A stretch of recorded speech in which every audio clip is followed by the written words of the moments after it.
Bueno, pois moi brevemente, que a Ana deume o privilexio de darlle a presentación e hoxe douvos a benvida a Mondoñedo, a ela especialmente, dentro do programa que presentou a Real Academia Galega de Belas Artes ao teu Xacobeo, que leva o título de O ciclo Facer Camiño.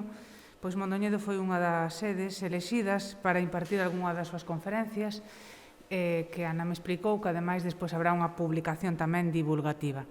O título da conferencia vai levar o título de Patrimonio Mundial na Diócese Mindoniense, a Catedral de Mondoñedo, e a prestixiosa ponente que nos acompaña é Ana Goi Díaz, catedrática de Historia do Arte da Universidade de Santiago de Compostela, profesora da Facultade de Humanidades de Lugo, de Xeografía e Historia de Santiago. As súas principales liñas de investigación son a arquitectura do Renacemento do Barroco en Galicia e as súas relacións con Portugal e Iberoamérica, o arte monástico, así como o estudio do patrimonio cultural galego e o patrimonio mundial. Hai moitas cousas que podría decir do seu currículum. Eu vou a destacar, dado que estamos na provincia de Lugo, pois que é membro do Comité Nacional de Icomos de España, que tivo un papel importante nesa candidatura que está a piques, eu creo que vai a conseguir, que é Ribeira Sacra, vinculada a Mondoñedo e o pouco de asumir a responsabilidade de alcaldesa desta cidade. Participou nun proxecto para pôr en valor e recuperar o noso arquivo, ca súa digitalización. Participou en varias xornadas, en algún curso de verán. Bueno, é indudable que, sendo catedrática de Historia da Arte, pois non teña presente Mondoñedo, non? Eu creo que nos seus estudios, pero tamén con gran afecto. Así que o importante é escoitarte a ti.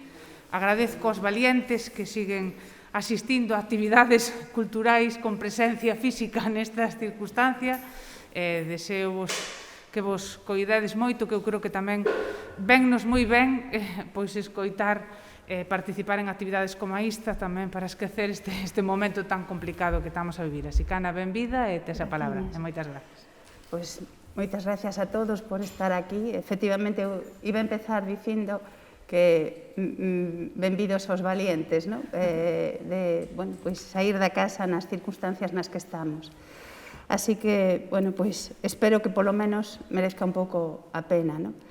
Eu mi intención no es en absoluto, el objetivo no es nada más que acercarme al patrimonio mindoniense, y Mondoñedo cuenta con suficientes investigadores para defender este patrimonio, y de hecho, bueno, hace unos meses que se leyó una tesis doctoral sobre la Catedral de Mondoñedo, de Javier Gómez, y yo no voy a incrementar en absoluto pues, lo que él puede decir en una tesis doctoral. Simplemente quiero acercarme a Mondoñedo, como siempre lo hice, pues con un enorme afecto, porque me parece que tiene uno de los cascos históricos más bonitos y mejor conservados de Galicia, y como una de las capitales del reino, mantiene ese carácter señorial que define a casi todas ellas, y conserva muy bien la esencia de lo que fue en el pasado, y por lo tanto podemos disfrutar en la actualidad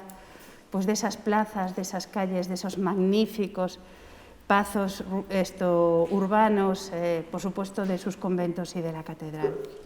Efectivamente, antes de que lo dijera Elena, a la que le agradezco muchísimo que hoy aceptara presentarme, pues en el año 2017 se firmaba ese convenio entre el rector Juan Viaño y la entonces alcaldesa Elena Candia para poner en valor y para dar a conocer un poco ese patrimonio archivístico del archivo municipal bajo el título de Mondoñedo Digital, ¿no? Y esa fue pues, una de las veces en las que yo me sentí más acogida en Mondoñedo y más a gusto. Hoy, 20 de noviembre, es un año o es un día también de festividad para la ciudad, porque coincide con la consagración de la catedral. Hace 772 años, un día como hoy, se consagraba la Catedral de Mondoñedo. Y además vamos a hablar de patrimonio mundial en la semana en la que se conmemora pues esa iniciativa, que fue la Convención de Patrimonio Cultural y Natural, está mal puesto ahí en el título, no es Patrimonio Nacional, sino Patrimonio Natural, que el 16 de noviembre de hace 48 años se firmaba en París, asumiendo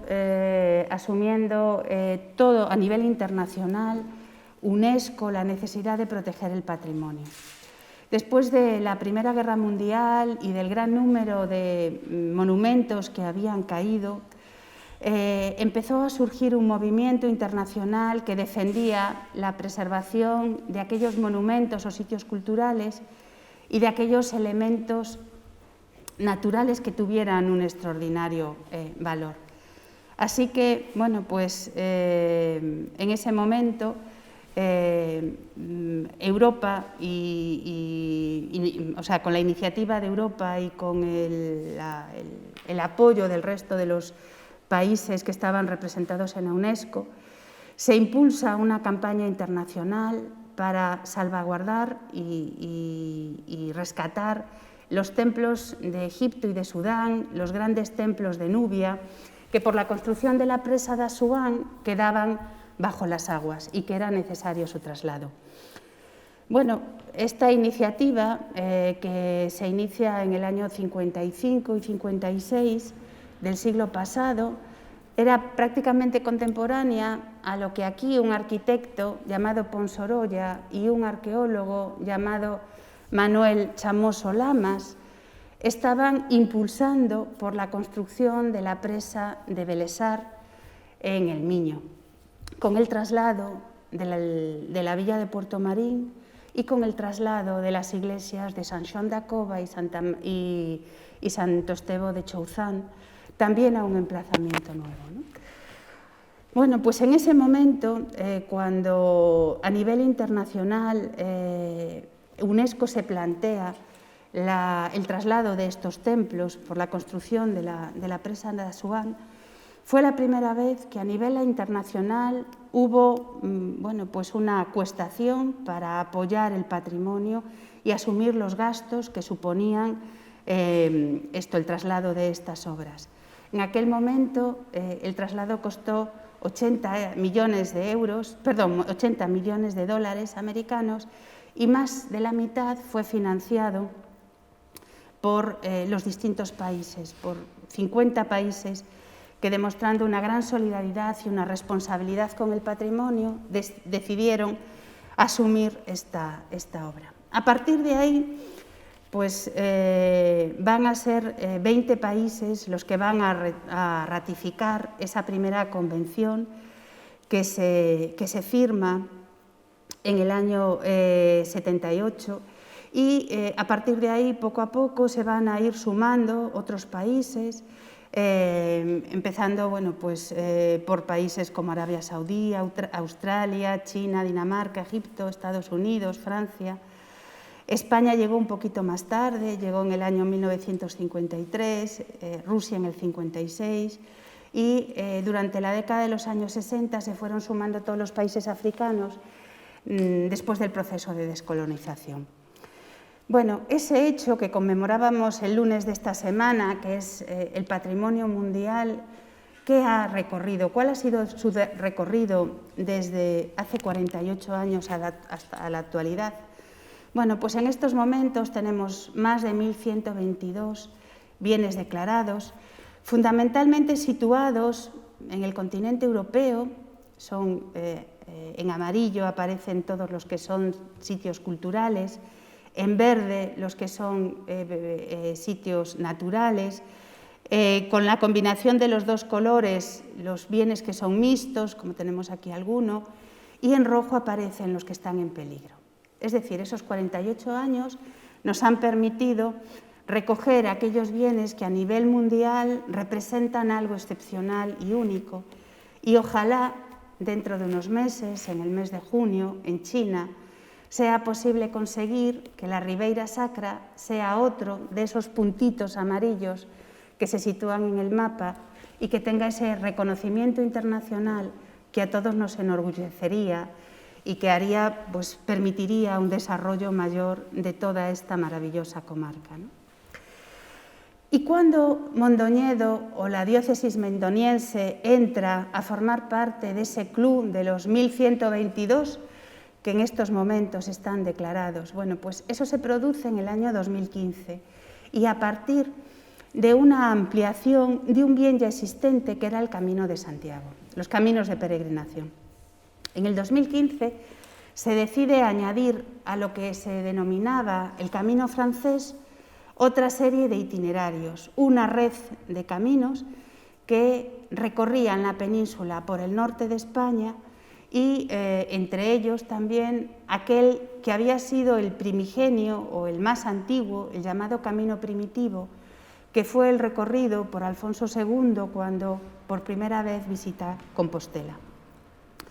Bueno, por lo tanto, estamos ante una extensión de un bien cultural ya existente, que era el Camino de Santiago de Compostela, que había sido inscrito en el 93 y que ahora, en el 2005, pues, se añaden esos 1.500 kilómetros atravesando, pues, el País Vasco, La Rioja, el Camino de Liébana, el llamado Camino Costero, que recorría toda la península, perdón, todo el borde norte de la península, o el Camino Primitivo al que antes hacía referencia.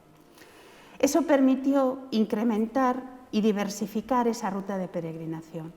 Esa ruta de peregrinación, el Camino francés, que se había consolidado sobre todo a partir del siglo X, contaba ahora, bueno, pues con exponentes muy diversificados que habían surgido anterior y posteriormente a esa ruta y que completaban todo un panorama. Cuando se declara ese camino de peregrinación, se hace porque se considera que contiene un riquísimo patrimonio arquitectónico de gran importancia histórica, compuesto por edificios destinados a satisfacer necesidades materiales y espirituales de los peregrinos. Es decir, desde las grandes infraestructuras como los puentes y las calzadas, pasando por los albergues, los hospitales, las iglesias o las catedrales. Todo ese patrimonio pasaba a integrarse dentro de ese bien denominado Caminos de Peregrinación a Santiago.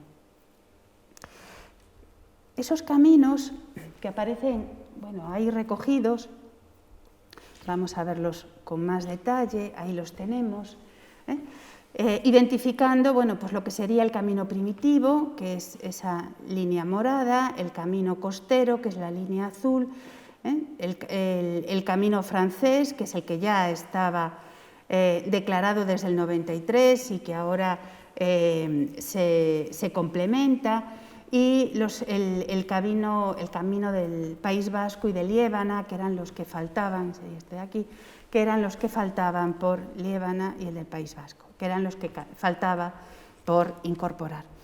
Es en ese momento, en el 2015, cuando la diócesis de Mondoñedo empieza, por lo tanto, a participar de esta declaración. Y cuando se declara un bien patrimonio de la humanidad, pues podríamos pensar que se hace porque es algo, pues, muy bonito o muy llamativo o muy singular, y quizá esta última razón, lo de ser singular, sea la que tenga más entidad. Porque para que un bien sea inscrito en la lista de Patrimonio Mundial, tiene que ser único y excepcional. Es decir, en esa lista de los 1122 no puede haber ninguno que se parezca o que compita con él en la misma categoría. Por lo tanto, es necesario que cumpla alguno de los criterios que UNESCO establece, de los 11 criterios que UNESCO establece para declarar un bien. Y el Camino de Santiago y el Camino del Norte va a caracterizarse por cumplir 3 de esos 11 criterios. El llamado criterio 3, la ruta de Santiago de Compostela desempeñó un papel crucial en el intercambio bidireccional de los avatares culturales de la península ibérica y el resto de Europa, especialmente en la Edad Media, y presenta, bueno, pues esa riqueza patrimonial que ha surgido de la asociación del camino y el nacimiento del arte románico, y presentando ejemplos excepcionales del arte gótico, renacentista o barroco. pero además se considera que cumple el criterio 4, que tiene que ver con un registro material en todas las rutas de peregrinación cristiana, con edificios de gran valor, eclesiásticos, seculares, enclaves grandes, pequeños, estructuras de ingeniería civil, es decir, toda esa red de infraestructuras que es necesario tener, tanto viarias como de asistencia. Y por último, cumple un criterio 6, que es aquel que pone de relieve el excepcional poder y la influencia de la fe entre personas de todas las clases sociales y orígenes en la Europa medieval, en la Europa moderna, en la Europa contemporánea, en la Europa actual. Así que, por esas 3 razones, por ser un intercambio cultural importantísimo, por tener un conjunto patrimonial de edificios y de vías excepcional y por ser ese punto de encuentro entre personas a lo largo de siglos y siglos de historia, el Camino Norte o el Camino de la Costa fue incluido entre esos itinerarios. Un camino que va recorriendo desde Ribadeo y que cruza estas tierras, cruza toda la diócesis de Mondoñedo para llegar a Sobrado dos Monxes, Arzúa, Pedrouzo y Santiago de Compostela. En esta ruta se incluyó de forma genérica todo ese patrimonio que está ligado a la peregrinación. Pero además se marcaron una serie de atributos que son aquellos bienes que tienen un valor especialmente singular dentro de esa ruta.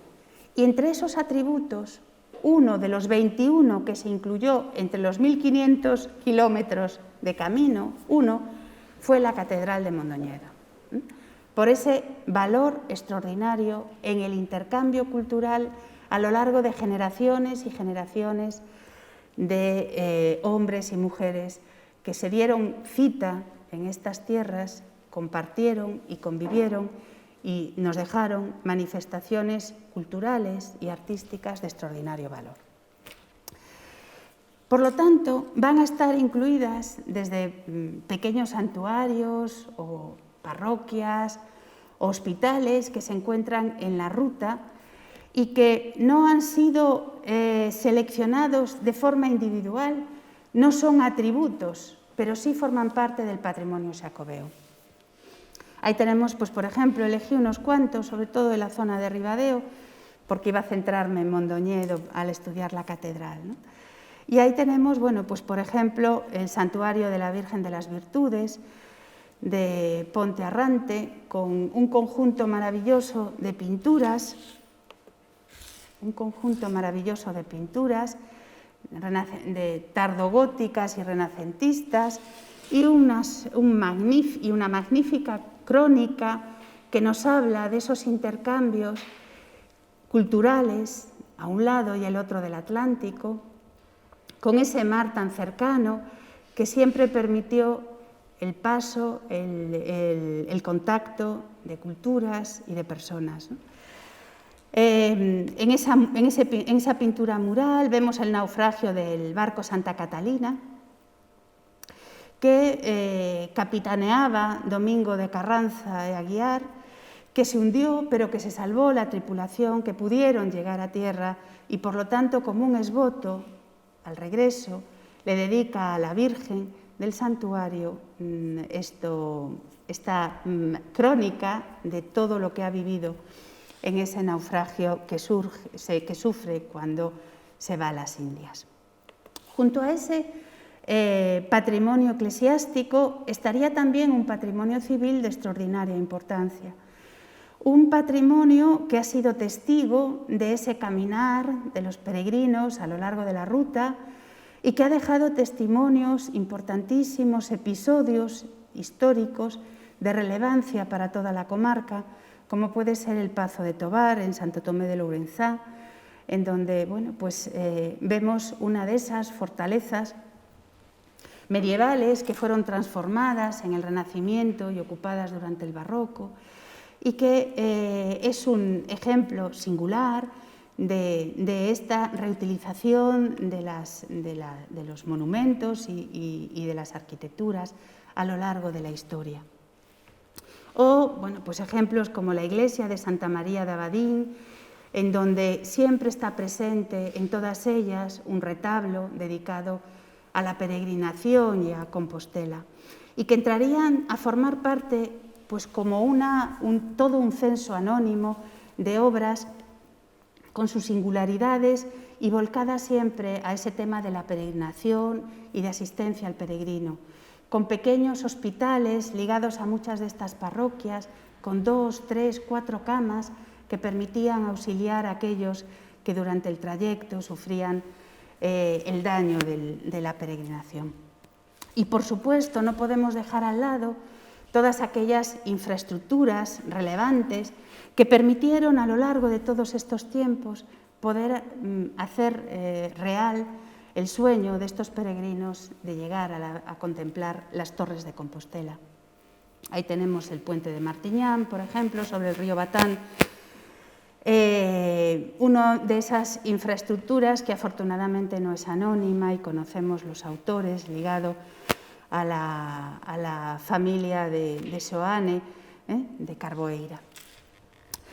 Todos estos bienes que hemos estado viendo forman parte, por lo tanto, de ese censo de obras vinculadas a la peregrinación xacobea, a la peregrinación a Santiago, y que eran utilizadas por los propios peregrinos en su trayecto. Pero al margen de esas obras tenemos otras que, como les decía, entran a formar parte de la lista de patrimonio como atributos. No son declarados de forma independiente ellos solos, sino ligados a otro bien, en este caso al Camino de Santiago. Pero digamos que dentro de la valoración que hace la UNESCO, considera que es imposible contar la historia de la ruta de peregrinación sin sus atributos. Y por lo tanto sería imposible contar el Camino de la Costa sin la Catedral de Mondoñedo. Ahí está su valor extraordinario. Pongo esta imagen, esto de la colección de postales antiguas, en donde todavía se ve con la distribución anterior de la plaza, ¿no? Bueno, los comienzos de la catedral, como todos ustedes saben, están ligados, bueno, pues al Papa Pascual II, cuando decide que el Cabildo se asiente en el valle de Villamayor de Bría para estar alejado de la costa y, por lo tanto, poder protegerse del posible ataque de las armadas y de las invasiones por mar, ¿no? Va a ser en tiempos del obispo Pelayo, en el siglo XII, hacia 1136-1154, y sobre todo durante el periodo de Pedro I, entre 1155 y 1167, cuando se van a iniciar las obras del templo. Pero durante el reinado de Rabinato, el obispo Rabinato, la diócesis se traslada a Ribadeo y va a estar allí por espacio aproximadamente de 30 años. Va a ser en el año 1117 cuando regrese a Mondoñedo para no moverse ya más. Y será en 1219, hace casi nada, se cumplían 800 años, cuando el obispo Martín empieza la construcción de la actual basílica. Anteriormente, la diócesis había estado en San Martiño de Mondoñedo y allí nos queda, digamos que el precedente de la catedral actual, ¿no? San Martiño de Mondoñedo, San Martiño de Foz, digamos que esto sería el modelo anterior al actual, con esa magnífica cabecera románica, con esa estructura de fortaleza, acrecentada por los problemas que surgieron de estabilidad a lo largo de los tiempos y que fue necesario reforzar con grandes contrafuertes. Y ahí vemos su interior con una de las cubiertas del crucero, una forma de cerrar el crucero con esa bóveda más extraña, esa bóveda ochavada más extraña de cuantas existen en Galicia, ¿no? Va a estar, por lo tanto, en tiempos de Martín I cuando se decide trasladar y construir la iglesia actual, la basílica actual, y se va a hacer, aquí vemos el plano de Pons Orolla, se va a hacer como una iglesia románica de 3 naves, con una triple cabecera, que hoy no se conserva, solo conservamos parte del ábside central, una cabecera de 3 ábsides y 3 naves y un crucero que no sobresalía en planta. Esa primera catedral o esa primera construcción, aquí estamos viendo unas asiometrías que se hicieron con motivo de la redacción del proyecto para la restauración de todas las cubiertas y donde se hizo un análisis de cómo sería esa catedral en el siglo XII cuando se inician las obras. Este sería, a través de estos 4 dibujos, aproximadamente cómo sería esa estructura. Aquí vemos esas 3 naves, esa triple cabecera, vemos cómo se cubrirían las naves laterales, cómo esa nave mayor o esa nave principal sería más alta, como es en la actualidad, y a nivel de cubiertas, esas naves laterales quedarían más bajas que la nave mayor y por lo tanto permitiría abrir en la parte alta ventanas que permitirían la iluminación de la nave. Quédense con esa idea porque uno de los problemas que tiene actualmente la catedral es la falta de luz de la nave principal, porque actualmente sobre esas naves laterales están los llamados salones góticos, donde está el museo alojado, y por lo tanto, lo que antes no estaba abierto y permitía la entrada de la luz, a medida que la catedral fue evolucionando y transformándose, ese problema de luminosidad va a ir surgiendo y se va a perder esa iluminación inicial. Bueno, aunque el aspecto, la foto es actual, por lo tanto, pero nos sirve, bueno, pues para ver cómo sería esa estructura, sin tener en cuenta la cabecera al fondo y eliminando los grandes órganos que tenemos en la actualidad. Tendríamos una nave principal más alta y unas naves laterales más bajas. Y su aspecto, el aspecto que tendría la catedral originariamente, es decir, el 20 de enero de 1248, cuando se consagró, sería parecido a este. Aquí estamos viendo el interior de Santa María de Meira.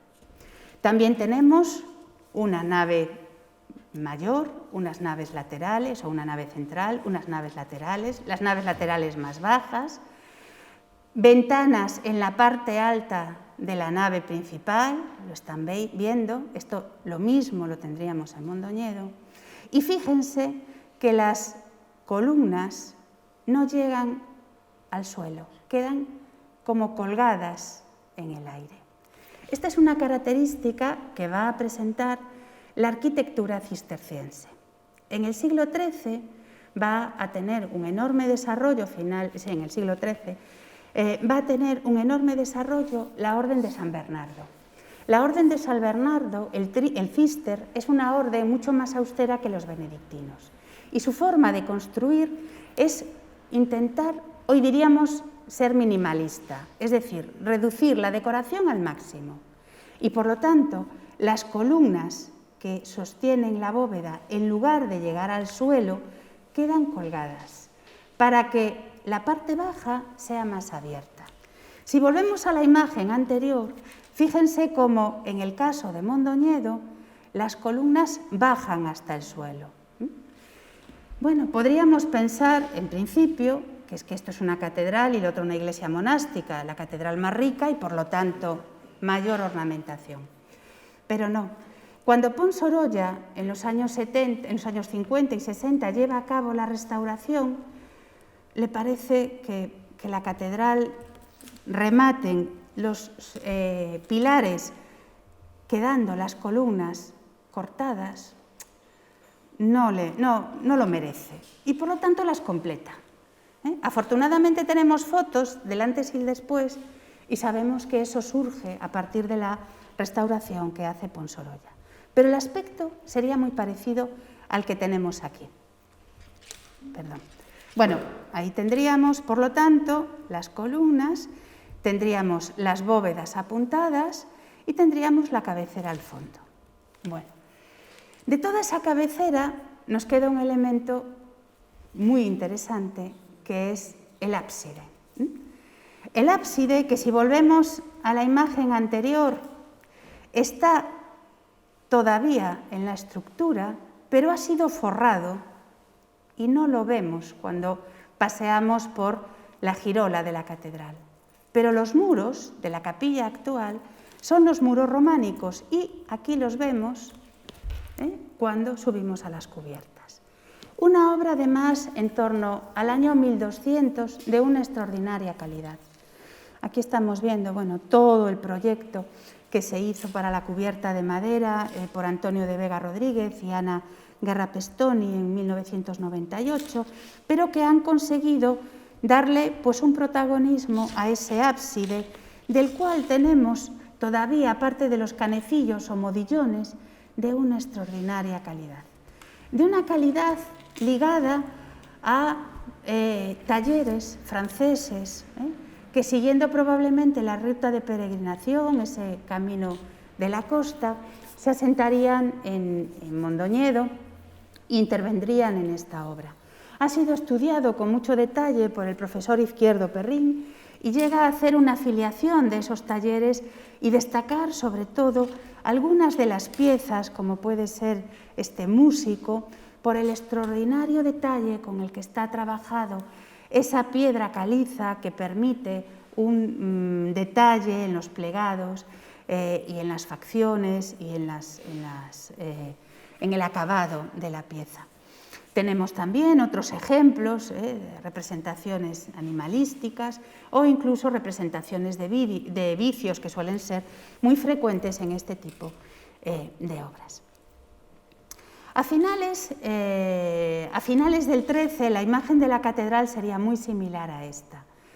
Y va a ser en el siglo XIV cuando, coincidiendo con un momento en el que en el resto de las diócesis gallegas se está actualizando el lenguaje arquitectónico y apostando por formas góticas, Mondoñedo va a intentar sumarse también a ese cambio estético. Y va a ser en ese momento cuando se decide reforzar la estructura de la catedral construyendo unos grandes arcos que exteriormente, unos arbotantes, que exteriormente le den un aspecto diferente al templo. Por los mismos años, en Lugo se estaba haciendo exactamente lo mismo, en la cabecera, a raíz de la construcción de la girola. Y también se juega con esos arbotantes como arcos de descarga que refuerzan las estructuras de las bóvedas. Prueba de esos arbotantes son los magníficos arcos de cantería que hay en los llamados salones góticos, en el actual Museo de la Catedral. Aquí vemos algunos detalles de esos salones, algunos detalles de la forma de construir. Voy a señalarlo con el puntero, que así lo vemos con más facilidad.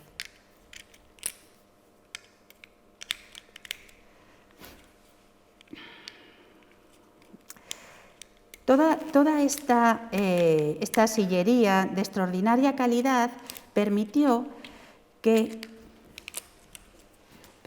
esta estructura se mantuviera sin plantear problemas de estabilidad. Toda esta estructura de sillería de una extraordinaria calidad, no así la mampostería que aparece por encima, pero sí todos estos sillares son de una extraordinaria, de una muy buena factura, ¿no? Bueno, ahí tenemos distintos detalles. Esta mampostería es la que es de peor calidad, sirve para reforzar la estructura, pero estos arcos sin duda estuvieron a la vista en el siglo XIV. Y aquí vemos esas ventanas originales de la nave que permitirían la iluminación de la nave central y que hoy, desde los salones góticos, pues han perdido su función, porque todo esto ha sido cubierto y ya no hay luz natural que permita esa iluminación. Si se fijan, tenemos los restos de esa cornisa que sirvió para mantener el tejado.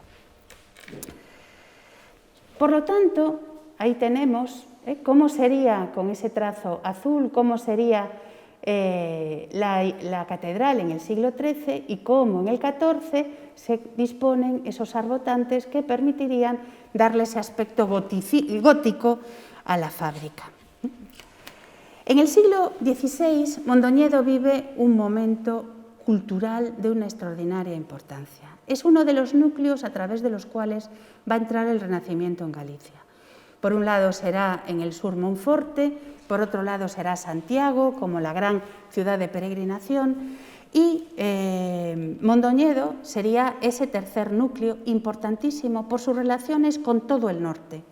Y por eso nos vamos a encontrar cómo durante toda la Edad Moderna la mayor parte de los artistas que van a trabajar en Mondoñedo van a ser transmeranos, es decir, arquitectos procedentes de la zona de Cantabria, que eran unos magníficos canteros y que se trasladaban buscando trabajo y haciendo obras de importancia.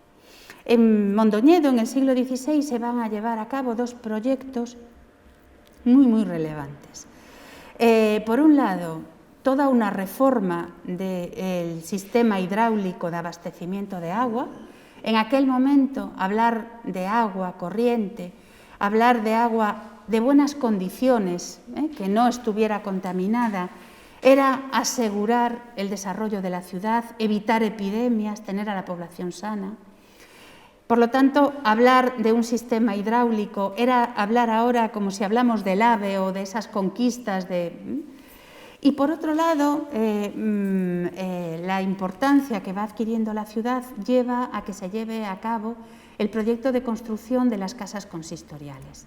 En ambos proyectos, tanto toda la traída de agua que queda simbolizada con la fuente, que al fin y al cabo la fuente es simplemente la punta del iceberg de una obra hidráulica muchísimo más complicada, porque hay toda una canalización que permite abrir fuentes en toda la ciudad, pues justo junto a esa obra hidráulica estaría, bueno, pues un ejemplo de arquitectura civil renacentista importante, que es la antigua casa de consistorio, que fue construida precisamente por uno de esos arquitectos transmeranos, Pedro de Arteaga, que se hace cargo en la década de los años finales de los 60 del siglo XVI y la década de los 70, se hace cargo de estos dos grandes proyectos. Pero al mismo tiempo, y dado el extraordinario prestigio que gana en Mondoñedo, va a ser contratado para hacer eso que están viendo ahí, que les parecerá algo rarísimo, ¿no? Pero en cuanto lo analicemos un poco, podrán leer perfectamente. Es un plano del siglo XVI. Conservar planos del siglo XVI es rarísimo. Si se fijan, aquí hay como un soportal. La fachada de esas casas de consistorio tendría un soportal en la parte baja. Luego los muros, las ventanas, y aquí aparecen recogidos los escudos que tendrían que estar coronando la fachada. Y fíjense en estos remates. Y vuelvo atrás. Fíjense en estos remates. Son exactamente los mismos. Es decir, en el siglo XVI, a finales del siglo XVI, Mondoñedo y Lugo discuten por un arquitecto y una ciudad y otra se está copiando el modelo de casas consistoriales como símbolo del poder civil dentro de la ciudad, lo cual resulta muy importante. Bien, ese momento cultural relevante de Mondoñedo, que coincide con el momento en el que cuenta con imprenta, con que hay una reforma urbana importante, lo estamos viendo, consolidación del poder, va también a coincidir con el momento en el que se llevan a cabo toda una serie de reformas en la catedral. Y una de esas reformas va a ser introducida o respaldada por Fray Antonio de Luján, que ocupa la diócesis en esos años en el que está trabajando Pedro de Arteaga, y él se va a preocupar porque el obispo, que tiene su casa, su palacio pegado a la catedral, tenga un acceso directo a la iglesia. Y esto lo tenemos que poner en relación con la costumbre que en ese momento había pues, en el Escorial o en el propio monasterio de Yuste, donde se retira Carlos V. Carlos V acudía a misa o asistía a la misa desde sus dependencias privadas. Lo mismo hacía Felipe II desde su cámara en el Escorial y también lo debió de hacer Antonio de Luján. No pudo trasladar su cámara privada a la catedral, pero lo que sí pudo hacer fue cubrir toda esta parte de la nave lateral, cubrirla, hacer un paseo que comunicaba su residencia personal con la propia catedral y acceder al templo a través de una ventana que hay en el crucero y que permite ver la capilla mayor. El origen de los llamados salones góticos es este deseo de Fray Antonio de Luján de contar con un corredor cubierto que le permitiera asistir a misa cuando quisiera, no ser visto desde la nave y asistir a las celebraciones. Este sería, por lo tanto, el trayecto que hace 4 siglos haría nuestro obispo, el obispo mindoniense, para asistir a las celebraciones. Durante el mandato de don Diego González de Samaniego, a finales del siglo XVI y la primera década del siglo XVII, se va a llevar otra obra importantísima. Y esto hay que tenerlo, hay que valorarla en el contexto de la arquitectura gallega. Mondoñedo, frente a Santiago y frente a Lugo, es una catedral que no tiene girola. Lugo la construyó en el siglo XIV, Santiago la tenía desde época románica y Orense ya estaba pensando en construir también su girola, quedaba Mondoñedo. Así que Diego González de Samaniego impulsa un proyecto que va a encargar a Pedro de Morlote. Pedro de Morlote es otro arquitecto trasmerano de la zona de Cantabria que viene a través del camino del norte, el camino de la costa, y se asienta en Galicia. Primero va a estar trabajando en Monforte de Lemos y luego se traslada a Mondoñedo. Y él va a dirigir ese proyecto que va a consistir en modificar la cabecera, tirar las 2 capillas laterales y construir toda una estructura que rodee el ábside, oculte el ábside y permita construir capillas en muchos casos de patronazgo para los grandes linajes de la ciudad, para que se puedan enterrar ahí y cuenten con capillas propias, y le dé un aspecto moderno, renacentista a la catedral, que con esa cabecera gótica resultaba obsoleta, pasada de moda y no del gusto de la gente. Así que continúa, rompe lo que sería la capilla lateral y permite el acceso a ese nuevo ámbito que tenemos aquí perfectamente recogido. Sería esa parte que aparece con el tramo verde y envuelve ese ábside, ocultándolo para que no se vea que se aprovecha, que se reaprovecha. Hay que tener en cuenta que en la lista de catedrales, en función de las rentas, Mondoñedo siempre ocupa el 3er lugar por la cola. Es de las diócesis más pobres. Lugo y Mondoñedo son de las que, frente a eso, en el 3er lugar por arriba está Santiago. Entonces, hacer una obra en Mondoñedo era muchísimo más complicado que hacerlo en Santiago. Así que aquí, que entendíamos perfectamente lo que era la reutilización antes de que viniera el término, ¿no? Bueno, pues se reutilizó el ábside, se cubrió, se ocultó y se levantaron todo lo que serían las capillas del trascoro y esos ánditos que permitirían el acceso a los mismos. Ahí tenemos una obra austera, pero muy correcta en su ejecución, porque Pedro de Morlote era realmente un arquitecto pues, importante y destacado dentro del panorama de la época. Claro, esta idea hay que tenerla, hay que comparar esa girola con que Lugo tenía su propia girola, Orense, entre 1607 y 1620, le encarga a Simón de Monasterio y luego a Alonso Rodríguez la construcción de su girola. En este caso no tiene esa estructura cuadrada, sino que se va a adaptar a esa capilla medieval, esa capilla gótica, de la Catedral de Orense, y en ese contexto hay que entender, por lo tanto, la estructura de la girola de la Catedral de Mondoñedo.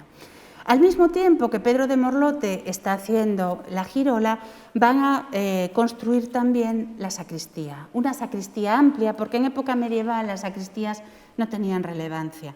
No se iniciaban ceremonias en la sacristía y luego se continuaban en la catedral, como en la capilla mayor, como luego se hará en época moderna.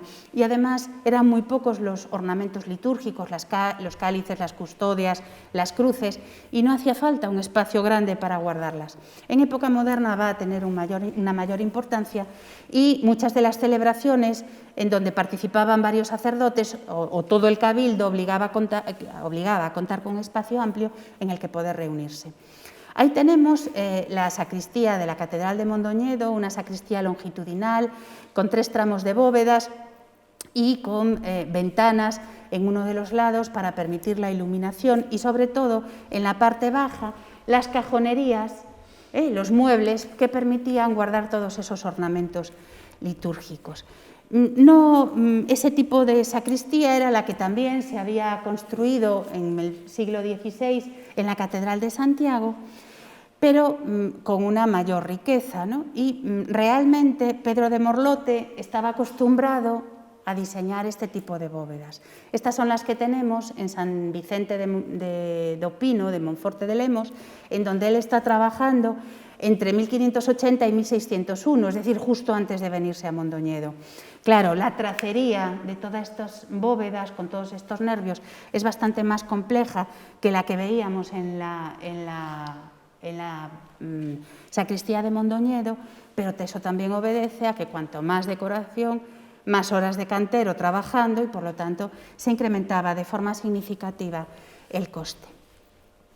También en el siglo XVII se va a levantar el claustro, y el claustro es una pieza que sigue los modelos del clasicismo italiano, y que además tiene el extraordinario atractivo de que se conserva su planta y su plano. Es decir, hay el dibujo, el plano, que va a levantar Diego Ibáñez Pacheco, que es otro arquitecto trasmerano, y ya llevamos 3 en esta charla, el que se va a hacer cargo del proyecto.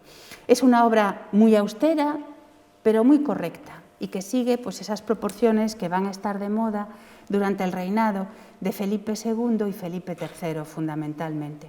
Ahí vemos un detalle de las galerías, en donde hoy diríamos que es una arquitectura minimalista, en donde se prescinde de la decoración y se basa sobre todo en los elementos esenciales.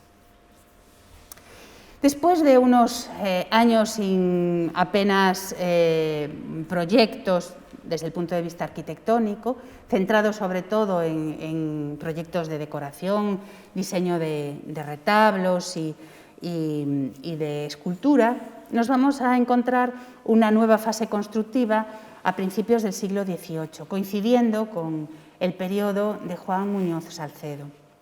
A él se va a deber el impulso de la fachada de la catedral, que se vincula a Fray Agustín de Otero, y que estaría un poco en la línea de lo que en esos momentos en Santiago están haciendo Domingo de Andrade y Fernando de Casas Novoa, ¿no?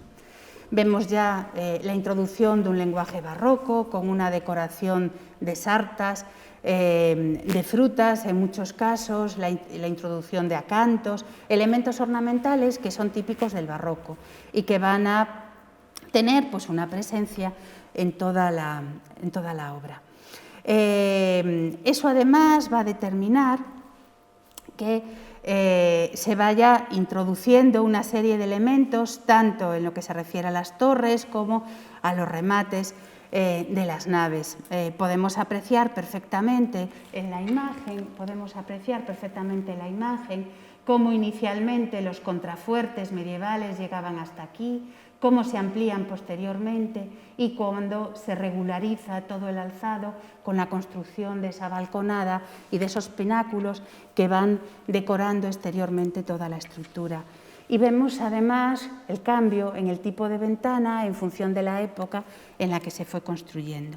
Aún así, y bueno, siento la enorme tela de araña que aparece en la imagen, pero era imposible limpiarla porque estaba por fuera, aún así, en el muro meridional vemos cómo todavía se conserva la estructuración del románico, con los canecillos, las ventanas y los contrafuertes, viendo la sucesión de las fábricas.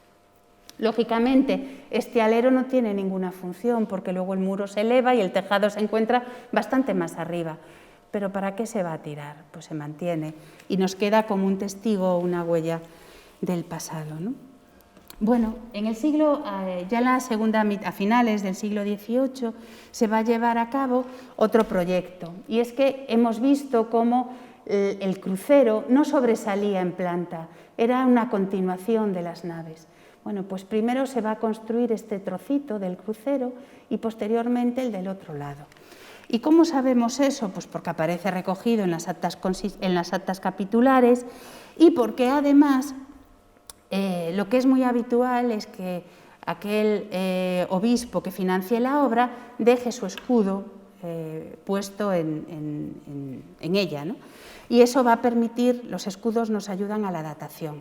Muchas veces, pues es como ahora colocamos la placa de la inauguración, pues en aquella época era el escudo. Y ahí tenemos, bueno, en 1783, cómo se produce esa ampliación y cómo unos años después se va a añadir el otro trocito. En el lado norte se añade esta parte que tenemos aquí. De tal manera que tendríamos ya, digamos que, la planta que tenemos actualmente. Hemos llegado desde el siglo XIII hasta la actualidad a ver el resultado de ese crecimiento armónico de la fábrica. Va a ser ya en ese siglo XVIII cuando se lleve a cabo la reforma de la capilla mayor. Y se va a hacer introduciendo, por un lado, el gusto barroco en la estructura del retablo y toda una decoración pictórica que va a llevar a cabo José Terán, fundamentalmente, con Antonio Castro, Bamonde y Riobó, que se ocupan de la decoración de todas las superficies murales, combinando la obra arquitectónica, retablística, digamos, con el proyecto pictórico.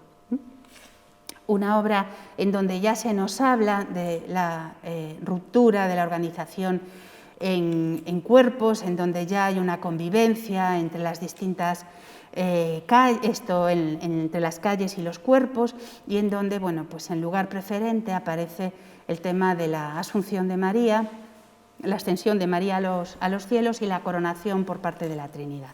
Y todo, al ser un templo dedicado a María, todas las pinturas que están en torno a esa capilla mayor van a tener que ver con el tema de las virtudes marianas y las virtudes que aparecen representadas con la prefiguración de algunas de las mujeres evangélicas, las mujeres fuertes del Evangelio, que aparecen representadas en este ciclo pictórico. Pero una vez más, Mondoñedo mira a su alrededor y a su entorno. Y José Terán estaba también en esos momentos trabajando en las pinturas murales de la Capilla Mayor de Lugo. Por lo tanto, Mondoñedo y Lugo son dos diócesis que en muchos casos avanzan y caminan juntas, ¿no? Bueno, con eso entraríamos ya en el siglo XX para ir acabando y no alargarme excesivamente, y nos encontramos con la restauración que va a llevar a cabo Francisco Ponsorolla a partir de la década de los años 60. Coincide además con un momento en el que se está celebrando el Concilio Vaticano II y se habla de la posibilidad de dejar los templos diáfanos y más próximos a los fieles. Y se interpreta que es el momento de retirar un elemento que resulta obstáculo para la población, para lo que hoy llamaríamos la ciudadanía, para los fieles, que es el coro. El coro como esa estructura que se dispone en la nave central y que cierra la visión de la capilla mayor a los fieles. Aquí tenemos la imagen del trascoro que existió hasta la restauración de Ponsorolla. Se eliminan esos coros, se retiran y en parte se reutilizan. Y bueno, en la diapositiva anterior veíamos cómo se reutiliza parte de una sillería gótica magnífica y otra parte se lleva al lugar, al emplazamiento actual en el brazo norte del crucero. Ponsorolla, que cierra la catedral durante años para poder llevar a cabo todas estas obras, se va a encargar de retirar la sillería, como decía, el trascoro, modificar la ubicación de las pinturas, traslada las pinturas murales al emplazamiento original y en un deseo de ennoblecer la fábrica del templo, la construcción del templo, pues va a introducir elementos, pues como antes hablábamos de las columnas, que completa, o va a enmarcar en sillería alguno de los vanos, modificando el aspecto original que tenía la obra. En ese momento, sabemos la localización que tenían las pinturas en las paredes del coro y él las va a introducir y las coloca en su emplazamiento actual debajo de los órganos, ¿no? Donde aparecía, donde aparece, como bien saben, por un lado la matanza de los inocentes y por otro lado las escenas relativas a la vida de San Pedro, en donde, con una policromía de extraordinaria calidad y con esa forma de narrar tan ingenua, donde nos ponen a San Pedro con esa enorme llave para que sepamos exactamente de quién se trata y además con una greca, una inscripción, nos permite una mejor lectura de la obra. Ponsorolla lleva a cabo también la modificación de la plaza, como todos saben, y una importante transformación o restauración de las cubiertas, introduciendo nuevos elementos que funcionaron muy bien durante unas décadas y que en los años 90 fue necesario modificar. Y recientemente, en el 2016, también se introdujeron cambios importantes. Una modificación importante que lleva a cabo Ponsorolla va a ser la transformación de toda esta parte de la cabecera, lo vemos en esta foto antigua, dándole un aspecto muy diferente al que tiene ahora en la actualidad.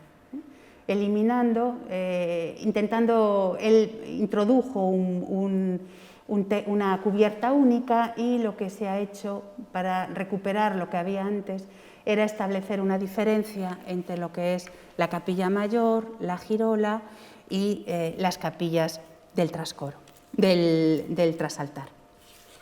En definitiva, lo que he intentado mostrar aquí o compartir con todos ustedes es cómo este atributo que ha sido integrado dentro de la lista del Patrimonio Mundial y que por lo tanto se considera como un elemento esencial dentro de lo que es el bien Camino del Norte, permite ver perfectamente a través de unos muros, haciendo un recorrido más o menos detallado sobre su historia, ver cómo generaciones a lo largo de los años y de los siglos han conseguido unir esfuerzos para conseguir uno de los monumentos más singulares de los que tenemos en España. Muchas gracias y espero que les haya gustado. Nada más.